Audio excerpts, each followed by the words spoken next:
Welcome back, everyone, to Joy Lab. I am Amy Prasek. Just me. Henry is actually prepping for our next element, which is confidence. Maybe I shouldn't have said that, but it's confidence. I'm really excited. But let's stay focused on humility for this last week here. So whether or not you've gotten all the episodes in for humility, you could go back if you haven't.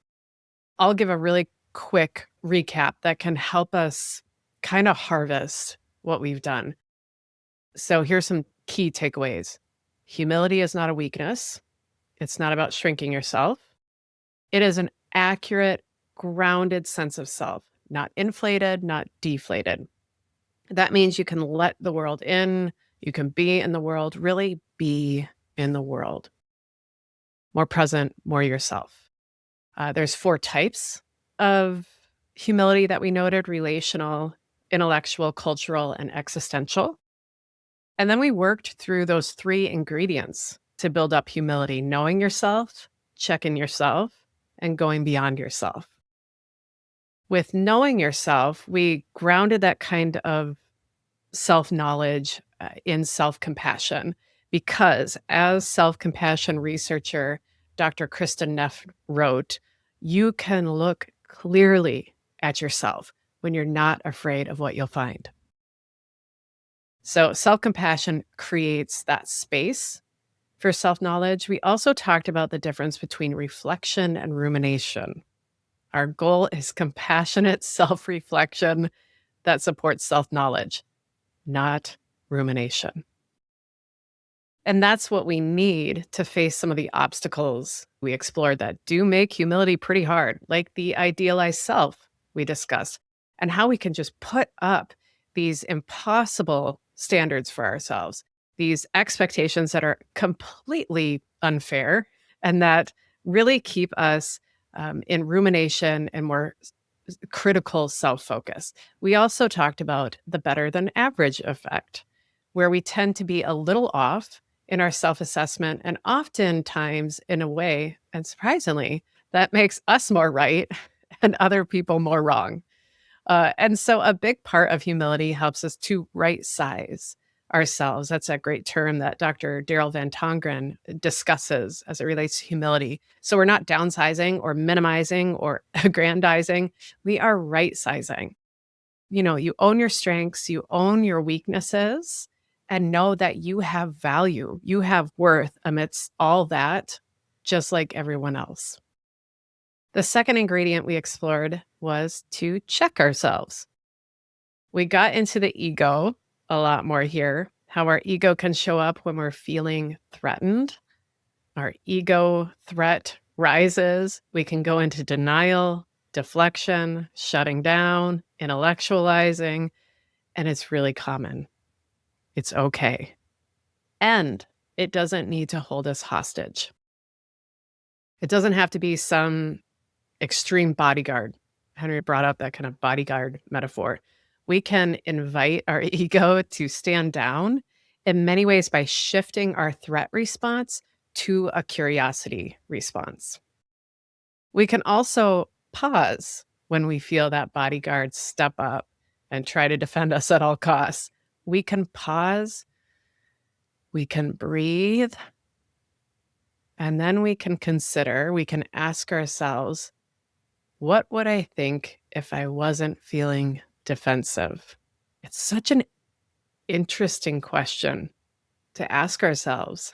It really is. What would I think if I weren't feeling defensive? Even just a little space and that honest question lets our ego back off a bit and lets our humility rise up a bit more.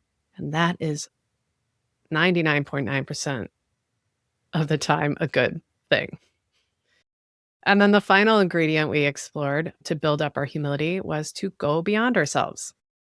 This is really about a genuine curiosity about others and the bigger questions in life. It's deep listening as a form of humility. It's taking that self-forgetfulness that C.S. Lewis notes as a kind of essence of humility, and it puts it into action.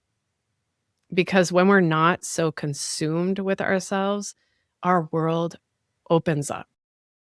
And here in this practice of humility, in the state of humility that we can create and enter, that's where connection and meeting and joy really show up in noticeable ways. Woo, we've covered a lot. So, funny enough, if you've listened to all the episodes and even done the experiments, if you're in the program, and if you feel like you know less about humility now than when you started, then I think you're nailing it, actually. That's that's great. You're doing the work. It may be slightly uncomfortable or very uncomfortable. That's the thing about humility. As we build it up, we are opening up to the unknown, to uncertainty. But we are building up something called uncertainty tolerance as well. But it is still uncertainty and it can be tough to hold. And humility is, unfortunately, as we discussed in that first episode, kind of counterculture in a lot of ways now, not because we don't have it in us, but because we're trained to hide it, to kind of steamroll it from a world that often rewards certainty, self-promotion, and being right over what actually nourishes us. So it can feel kind of shaky sometimes as you move into this work. You might be questioning some deeply held beliefs that you've had. And I'd encourage you to reach out if you're feeling that. Reach out to a therapist, a friend, seek out support to help put a bit of a foundation underneath you in the sense of, you've got support here, a hand to hold. Reach out, seek out support. That is part of the practice of humility. Because what you're doing, it is so courageous. Know that the courage to let go of some of the defenses, the pretending that you have it all figured out, the courage to be not sure, that's peak courage. It is tough and it is worth it.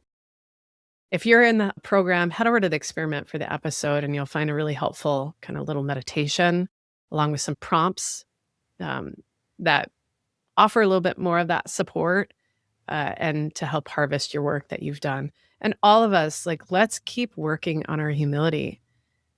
It is so needed right now. It is so essential. We work on a new element of joy every month, yes, but these all stay with us. And each element of joy that we work on kind of feeds the other. So, we work on one, it feeds all of the others that we've worked on in the past, and that continues to happen. It's the upward spiral we talk about here, and it's really effective.